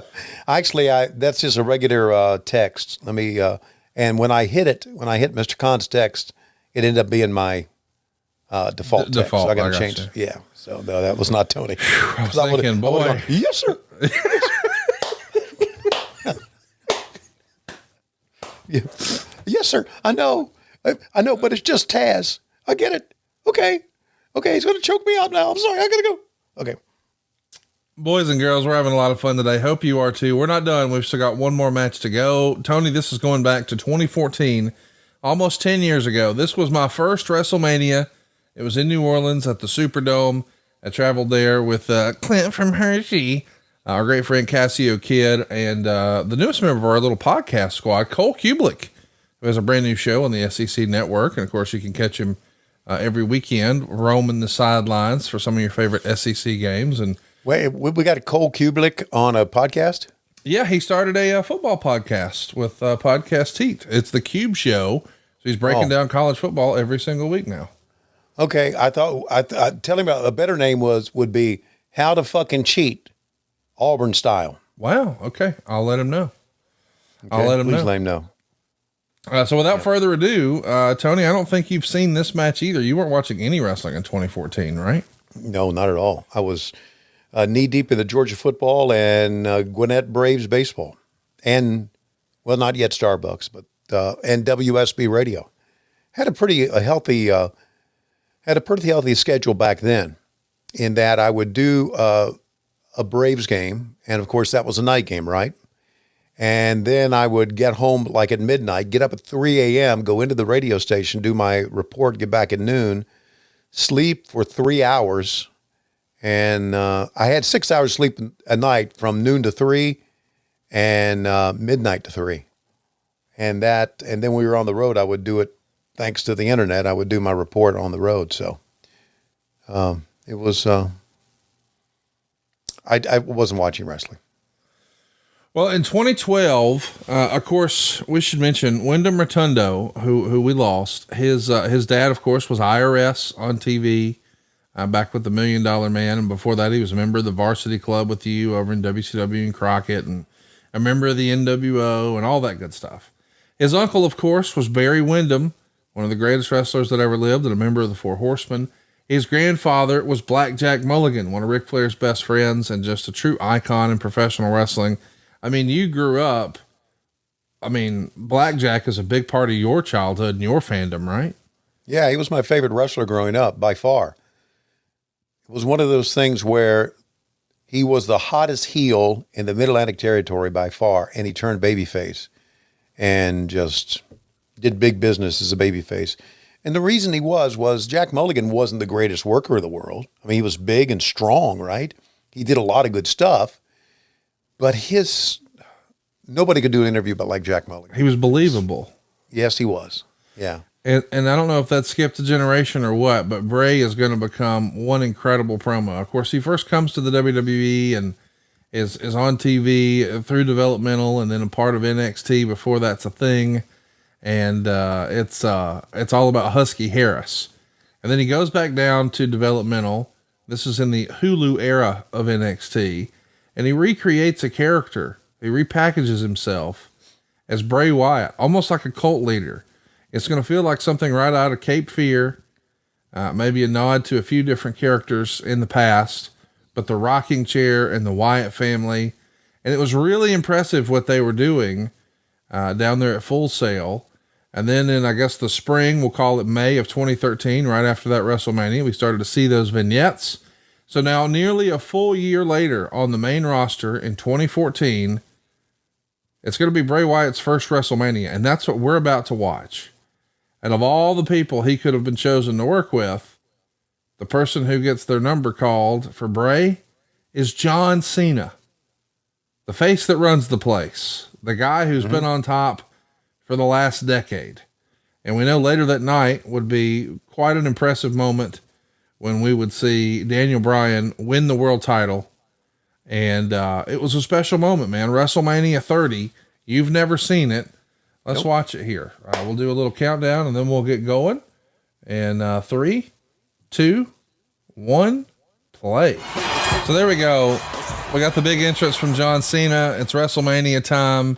Certainly a big moment in Bray Wyatt's career, his first WrestleMania. And it's not against just old anybody. It's John Cena, man. Yeah. I was thinking when you said, hear the boos, boo all you want. Sure. I know. I Just guess give us a reaction. Yeah. You think you're cool by booing. It's fashionable to boo a baby face, but man, John Cena, holy smokes. What a superstar. Yes, no doubt. And I don't think it's something that, I don't know if you saw this, but he's coming back. He's going to be on like 7 straight SmackDowns starting this Friday night. So he's back for at least a little cup of coffee. And it's John Cone. He's one of the guys who runs talent relations now. Mm-hmm. I wanted to mention, Bray's dad had that match at WrestleMania 9, 21 years prior to this, where he was teaming up with the $1 Million Man to take on Brutus the Barber Beefcake and Hulk Hogan. And I think it's kind of a cool footnote in history that Bray was able to wrestle the Hulk Hogan of this era, John Cena, and his dad wrestled actual Hulk Hogan both at WrestleMania. So I think that's cool. That is a cool footnote. You are right. Absolutely. Gone way, way too soon. As I understand it, Bray passed away in his sleep. So if there's never a silver lining in most of these circumstances, but hopefully that meant he went peacefully. And man, our thoughts and prayers certainly go to him and his entire family that he leaves behind. As I understand it, him and JoJo were going to get married later this year, and he had 4 little kids, including babies that he leaves behind. And you just hate to think about that being where we are. I mean, I think he was 36 years old. At least Terry Funk got to live a full life. And this story here, this match, man, this again is a lot of Bray Wyatt stuff. He's trying to get John Cena to come over to the dark side. He's yelling, he's on his knees yelling at John Cena, finish me. Finish me. He wants him to embrace the violence and the dark side. And come on, man, it's in you. Let it out. And we would actually see them wrestle during the pandemic WrestleMania. This is during the Firefly Funhouse sort of weird fans aren't allowed around era. And they did a sort of a cinematic match, if you will, where the match, I guess, took place in John Cena's mind. You could do all kinds of things with this character. And right. It's pretty cool to note that it didn't just happen once at WrestleMania. It happened twice, but this is the only time in front of fans. And what a nod of confidence and a vote of confidence it is from Vince McMahon to put you in there with a guy like John Cena, right? Yeah, I think it means that he feels enough for your character and the way you can wrestle, and the fan acceptance that he would put you in there, and they're doing a great job of editing or cutting this thing, director wise, just really good. We watched that match. I think it's in our archives. We watched the John Cena, Firefly, whatever match in John Cena's mind. I believe you and I did. Probably so. I remember seeing it, and I wouldn't watch it unless we would watch it. So. Right. Yeah, Cena sucks from Australia. Yeah. Well, boys and girls, go out of your way to throw a prayer up for the Rotunda family. I mean, it's out of the natural order of things. It's something we've heard all too often with wrestling families. I mean, earlier this year, Arn Anderson lost his son, Barrett. 10 years ago, this year, Reed was lost, and Ric Flair's never been the same. And now Wyndham's gone. And that can't be easy for parents, and it certainly can't be easy for JoJo and Bray's ex-wife, who now have a whole bunch of beautiful kids, man. And we all need our dad, and it's a damn shame. And, God had other plans. So throw up a prayer for the Rotunda family, and let's celebrate some of the happier moments. And I also want to mention, Tony, I don't know if you saw this, but WWE has decided that they're going to donate 100%, every nickel of Bray Wyatt merchandise to his family. So normally there's some sort of a royalty deal and the guys get a percentage. How's 100% sound? And I know that there is at times there's a little tribalism that goes on in wrestling and well, I don't like them. I like this company instead. Well, how about this? I like when wrestling sort of takes care of its own. And I think that's a really cool thing. Yeah, there is some competitiveness, but at the end of the day, this is a brotherhood. Like, I don't know that all of our listeners really know or grasp this, but none of the WWE people were begrudgingly watching All Out this weekend. They were cheering for their friends and family members who were on the other brand when they're, having this monumental show. And that goes the other way too. Like, the boys are the boys. They stick together. And it's just really cool when a company comes together and supports something like that too. And I know this firsthand because when I've had a chance to meet wrestlers who have been in the WWE. Yes. It's kind of like we've known each other forever. Yes. And we really have it. It was that way with Brody Lee.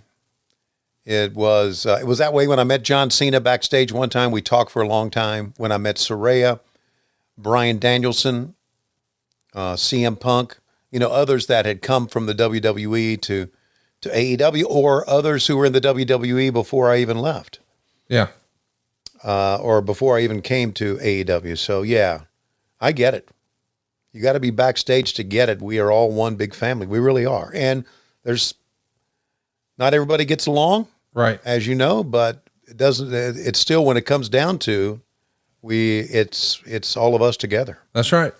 Because we know we've all been there. We've all taken the travel.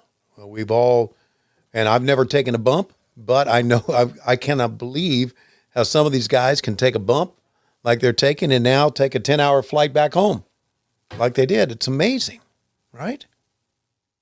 How about John Moxley with the skewers on top of his head? It was unbelievable. What a freaking visual. Unbelievable. And not only that, what a crazy motherfucker. Yeah. Sometimes I look at Renee backstage and I look at Renee, I just shake my head and she knows what I'm talking about. She does too. Yeah, no. I mean, I don't know that any wife says, boy, I hope my husband sticks the skewers in his head tonight. I mean, you think she's ever personally requested, hey, John, you thinking skewers tonight? What about skewer? I bet she doesn't even make kebabs at home, just in case. Don't get any ideas over here, Jonathan. What a wonderful performer John Moxley is. And how about this? And Renee too. I just want to give Renee a high five. Her backstage segments, she's done such a phenomenal job. I mean, breathe new life into backstage segments. I don't know what it is about her, but they're so much better with her in that spot than almost anybody I've seen. Really. She's phenomenal. What did she not do a phenomenal job at All In? with the whole on desk and panel and everything. Yes. That's why. But even the pre-tapes in the build there, you know, the stuff she did with Adam Cole and MJF, like she's just so good. Like she's the female Gene Okerlund. Yeah, she is. And I told her, I said, listen, you do so much for us as a company. And I'm not trying to disparage wrestling when I say this. I said, but girl, you need a freaking network job. you need to host Good Morning America or the Today Show or something. That's how good she is. Well, I like how Cena's doing was selling, but man, boy, is he athletic. Super athletic. The fans are really into this idea of this Bray Wyatt character. They get plenty of time here, 22 minutes and 24 seconds. But there's a moment where Bray's going to do the exorcist crawl. Do you remember that spot where he would like flip himself backwards or whatever? Yes. And when he does, the crowd starts singing because he did this on TV earlier this year. He's got the whole world in his hands. Dude, it's so creepy and fun. Good stuff. Meltzer ultimately gave this match 3.5 stars. I don't know that star ratings really matter. I mean, we just watched a pretty phenomenal performance with Terry Funk and Jerry Lawler. And at the time, I think that was criticized pretty heavily. But I loved it. I mean, I thought as far as just being innovative and ahead of its time and different and having it feel real. I mean, that was about as good as it gets in 1981. And obviously wrestling changed quite a bit between 81 and 2014, and the production. I mean, there's no comparison to a WrestleMania, or I guess there wasn't until All Out, but it's such a spectacle and a visual. Like I remember going into that building with Clint, Cole, and Cassio, and we were all just sort of blown away at just the production. Cole especially, because, you know, he had been to a lot of big time college football games. And at that point he had been to a Super Bowl and things like that. So he had seen like the big presentation that you would see. I mean, I guess, you know, there's just nothing that compared to that, the look and feel of a WrestleMania with the stage and the lighting and the rigs and all that, you know, nothing like it. Yeah. There's a guy in the back standing up with an IRS suit on. There, look, here we go. Oh, there we go. Yeah. Let's track it. Yeah.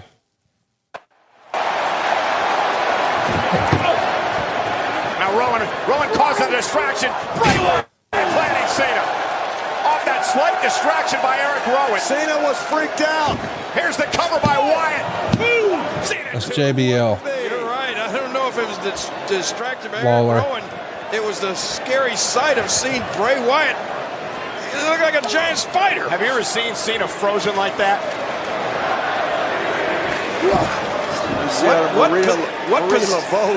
What possesses the Bray Wyatt to be able to even do that? Now they're singing. Hear it? Yeah. Looks like a shepherd. And he's directing them on. Look at them, the fans, if you're watching along with us. I'm not sure. Back and forth. We can kill the audio now, but man, I mean, just think about this. This was, I just want to remind everybody, unfortunately, Bray passed away when he was 36. This was 9 years ago. Yeah. My dude's 27 years old, already has a grasp of wrestling psychology like this. He's chosen to wrestle John Cena at WrestleMania at a dome show.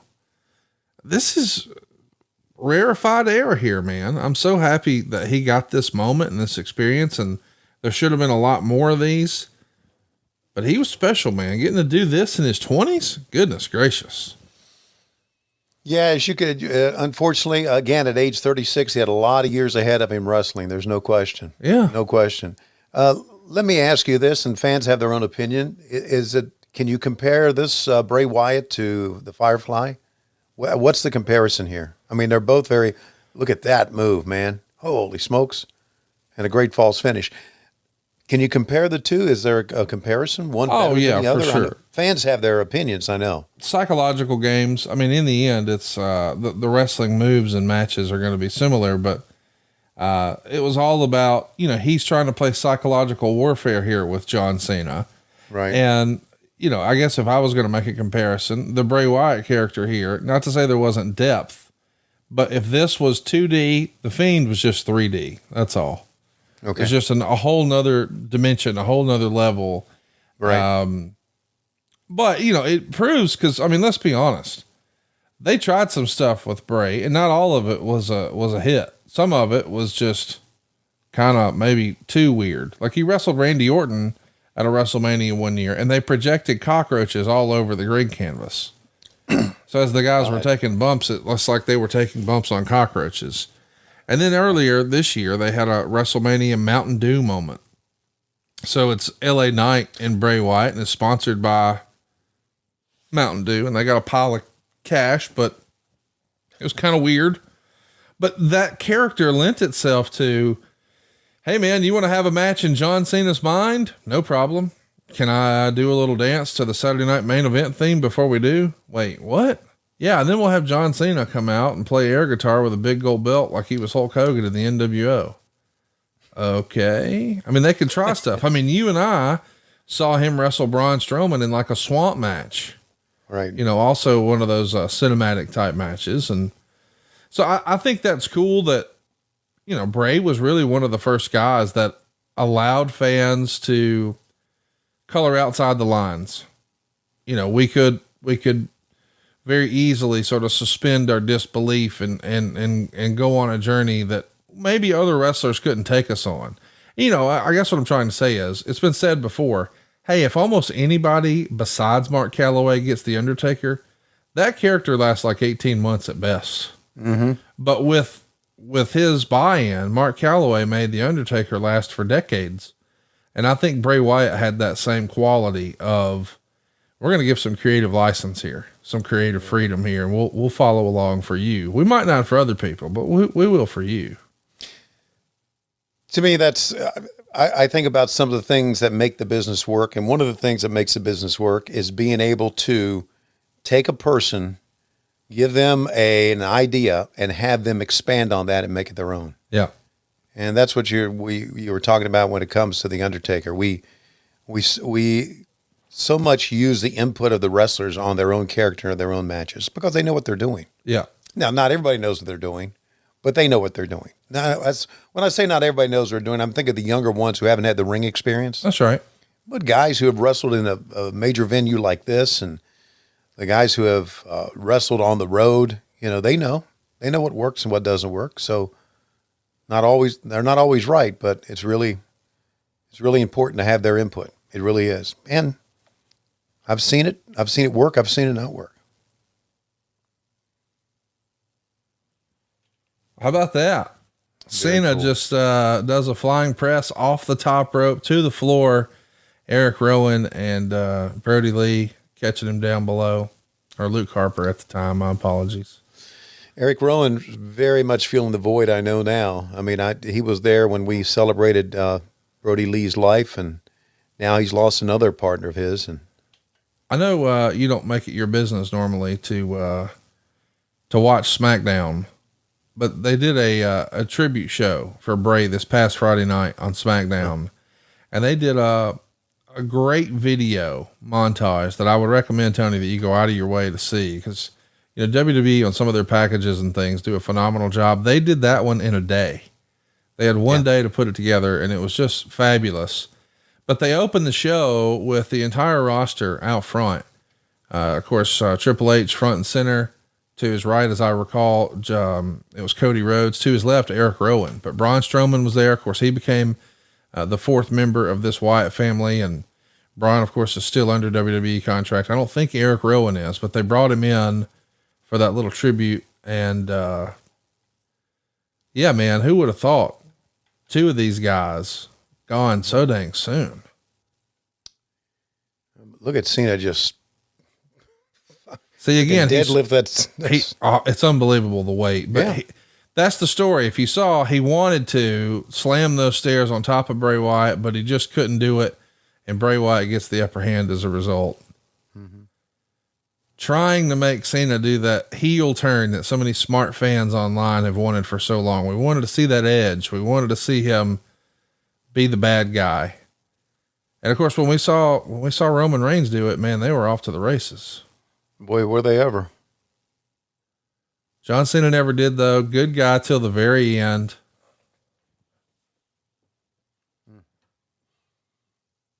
And now Bray smiling, rubbing the head of Cena. Good stuff.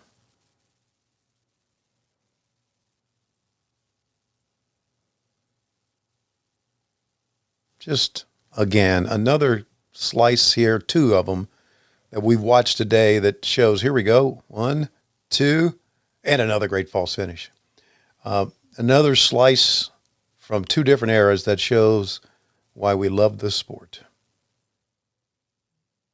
And damn right it's a sport.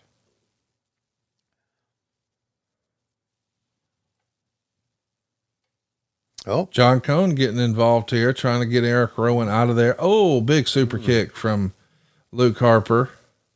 Let's see if that gets Bray the upper hand here. The big senton.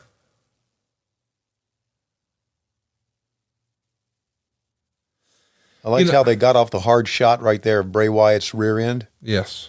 When you see somebody's ass in the camera, you go, go somewhere else. I don't know. To me, it's not good TV. And I don't know. There's a few asses on TV that could stick around. Yeah. I had a buddy once, wish for some dentistry done by one. Yeah, I know.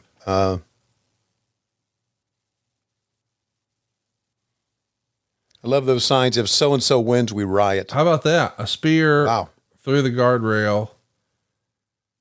That got everybody's attention in the arena. It sure did. Did anybody get trapped under there? No. Okay. I can tell you right now, those people that are right there at the bell table, they don't know when it's coming. And when we had our stadium stampede on Sunday. Yeah. I'm thinking, we're fucked. I did. And then when John Moxley got out of the ring, I said, oh, we're really fucked. Because I remember the Vader days. And again, and I told the fans this, here we go. Look at this. I told the fans this at the box park. I said, if the stadium stampede comes near you, get out of the freaking way. Yes. Because these guys get into working mode, you know, and it's they're on another level here. This might be the end. We're getting close to the finish. It's got to be. Yeah, Cena's shouting, tap, tap, tap, tap, tap.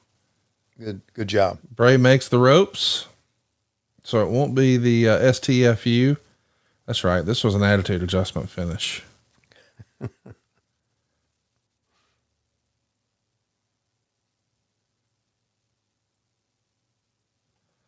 By the way, you can watch this along with us if you're not liking the overlays that YouTube requires us to do. But this is on Peacock, and we're not going to make it a habit of watching things this way on Peacock. Yeah. But for this tribute show, since we were already doing it for Terry Funk, because that's not something that's on the network, that empty arena match. You know, it's kind of interesting, Tony. I don't know if you're familiar with this, but who owns that Memphis footage has long been in dispute. There's a variety of folks who say, I own it, I own it, I own it. So the result is, I think everybody agrees, nobody really owns it. But this, by the way, is WrestleMania. So you can watch this and all of your classic WWE footage over on Peacock. They've got a heck of a deal there with NBCU, as I understand it, and a lot of the legacy stuff. Look, there's the Dapper Yapper. There goes Justin Roberts. And Luke Harper still selling. As he should be. Hey, so let's everybody know if they want to watch this, what WrestleMania this is and what episode. Do you have that? This is WrestleMania 30. Okay. From April of 2014. Okay. So go out of your way to find WrestleMania. I guess that would make it season 30. Okay. Episode 1. And, 2014, this was my first WrestleMania. I went to, 14 with my pals, and 15, I got to spend time with Megan before, I really knew Megan. And when we finished, hanging out, we were at the little hotel bar there at the Fairmont. There he is saying, "Finish me." He slid the chair. What a great story this is. He slid the chair to John Cena, picked the chair up from outside, slides it to John Cena, gets on his knees, extends his arm in a Christ-like pose, and just wide-eyed says, "Finish me."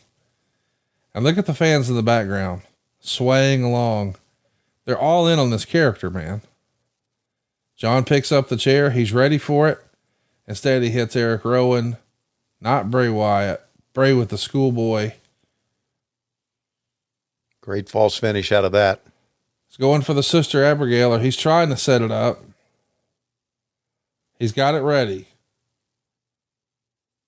Right into the attitude adjustment. Track it, Silva.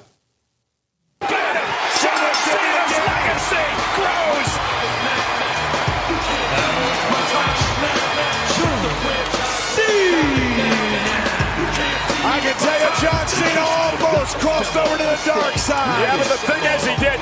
John Cena he stayed true to himself tonight. He stayed true to the C Nation. So there you go.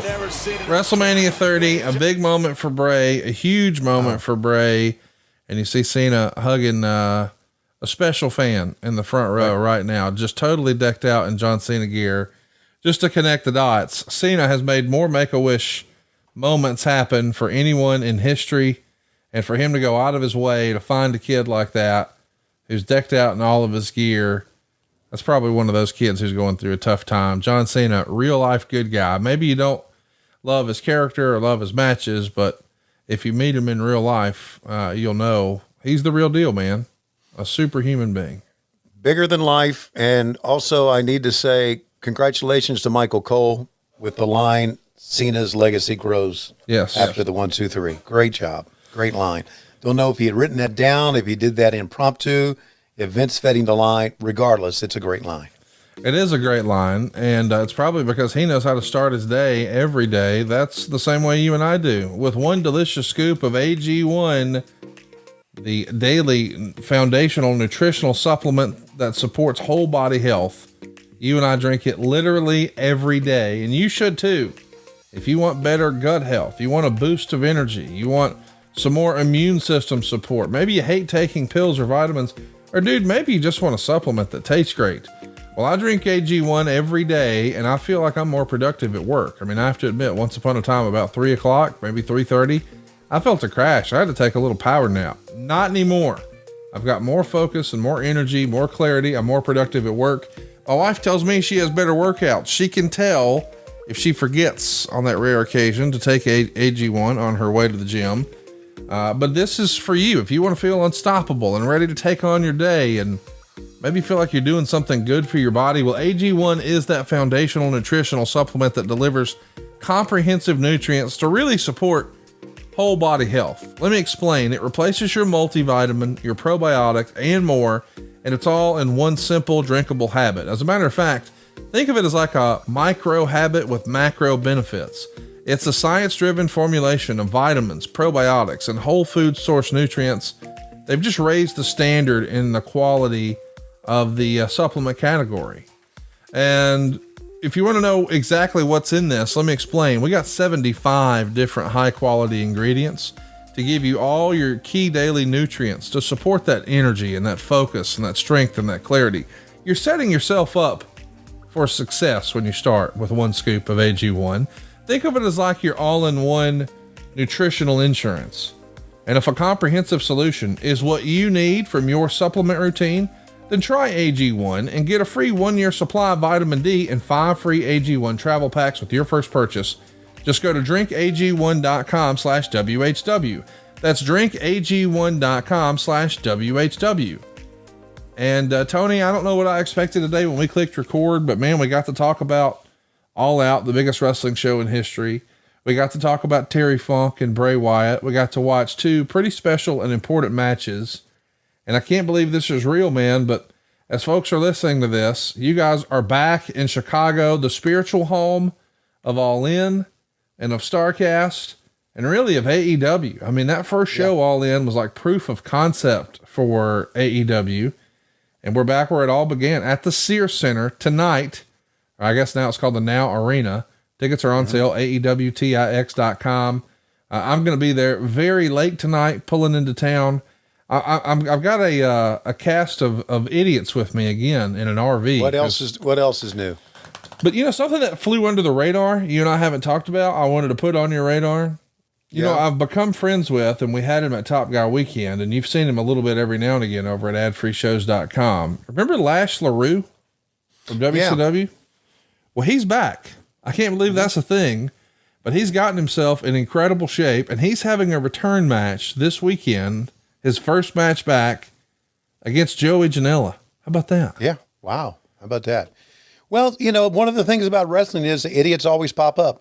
Oh, wait, Lash LaRue's not an idiot. He's a nice man. What are you talking about? Well, you can be a nice man and be an idiot. Okay, well, that's fair. I mean, listen. Some of the nicest people I know are idiots. Well, thank you. I take that as a compliment. I hope everybody tunes in tonight to Dynamite. Be sure to catch Rampage on Friday night. But more importantly, man, jump in the car, hop on a plane, come to Chicago, spend the weekend with us. Seriously, it's a who's who. Dennis freaking Rodman is at StarCast. Tony Khan's going to be on stage. John Moxley's there. Sting is there. Kawada. This is Kawada's first trip to the United States in over 35 years. And respectfully, this is probably his last trip over. I mean, he's not done it in 35 years. He probably ain't got another 35 in him. I mean, let's just call it like it is. This could be your last chance to see this collection of talents. If nothing else, we've learned from Bray Wyatt and some of the other tragedies we've seen in wrestling that, man, tomorrow's not promised. So let's make the most of today. I'm not saying that to sell bracelets. I'm saying that to say, man, be good to people. Tell your people you love them. Make the most of today. Let's have some fun and smile a little more and hug a little longer and talk a little sweeter to one another. And let's have some fun this weekend if you're in the Chicagoland area. Wednesday, of course, tonight is Dynamite. Rampage, of course, will be taped on Friday night. A Collision from the United Center, the home of the Chicago Bulls. I don't know if you saw this, but the Panthers just released Michael Jordan. Did you hear that? Run that one by me again. The Panthers, you know, they're a football team in the NFL. Right. They released Michael Jordan. Okay. Damn, Michael can do it all, can he? He was an offensive lineman. It's a different Michael Jordan. Oh, but that's okay, details. Gotcha. Hey, Sunday night, man. Can you believe it? Back-to-back pay-per-views a week apart. Are you nervous, anxious, excited, or just worn slap out? I'm nervous. I always am nervous. And my nervous comes with trying to help put the show together. Never have nerves when the camera's on because I feel really comfortable there. So, well, I know that there's going to be a lot of folks hanging from the rafters at United Center. I'm going to be amongst them. AEWTIX.com is where you can pick up your tickets. And if you want to make it a whole weekend, go check out StarCast, STARRCAST.com. Something for everybody. But Tony, right now, it looks like it's about that time. And Conrad, I take a look to my right and, oh my God, there's a naked Dave Silva. What? Lance Russell, my eyes. Oh my God, call the doctor. My eyes are scalded. Oh, Lance Russell. Oh God, you give me a doctor. I just saw a naked Dave Silva. Holy shit, motherfucker. Oh God. Oh God, we're desperate. My eyes are desperately out of time, but hopefully they'll be back by this coming Wednesday, when we come to you on Westwood 1. But then Mondays, oh my eyes, I've seen a naked Dave Silva. Oh, look at the rolls. Oh God, what? I don't even think he's got a penis. It may be stuck up in there. Oh my God, Conrad, go around him and stick your finger up his ass and say snake and see when something pops out. We'll see you on Monday on Patreon, patreon.com/WHW Monday. And of course, adfreeshows.com. Lance Russell, eyes. StarCast returns to the Chicago area this Labor Day weekend. Tickets for StarCast 6 are now on sale at StarCast.com and include AEW All-Out Ticket Bundle options. Join us at the Hyatt Regency Schaumburg starting Friday night, September 1st, for unique fan experiences with wrestling legends from yesterday and superstars from today. Follow StarCast events on Twitter for the latest updates about all things StarCast. StarCast 6 is brought to you in part by ProWrestlingCrate.com. Monthly mystery crates for die-hard wrestling fans. Plans start at $9.95 and are the perfect gift for any wrestling fan. Visit ProWrestlingCrate.com today.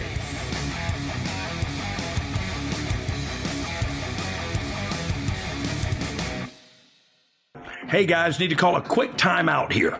Wanted to tell your listeners what I've been telling my listeners over at OU didn't know for a while now about all the cool things happening over at adsfreeshows.com. On the latest edition of The False Finish, Zach Gowen talks about reaching the top of the pro wrestling world against incredible physical odds before issues with immaturity got in his way. It's not a talent issue, it's a maturity issue. We want to see you continue to wrestle, try new characters, become a heel, try new things, find a groove. The door is open, just mature a little bit. It was almost fatherly, the way he sat me down and explained to me exactly why I was being released. And I'll always remember that, and I'll always thank Jim Ross every time I see him for that. As Dog and Casio finished up their latest Ask Dog Anything, they kept the party going for ad-free shows members, answering more questions on a bonus overrun. We were the main event. Me and Brian Christopher were the main event. Doug was in a up there match. Jamie Dundee was in a tag title match, I'm sure. And we just stopped and started playing pool and drinking. Like, that was what we did. We pulled through the median and turned around and just called from a payphone and said, yeah, our car can't make it. That's just a small taste of what we got waiting for you. With 4 levels to choose from, see for yourself why Ads-Free Shows is the best value in wrestling today. Sign up now at adsfreeshows.com.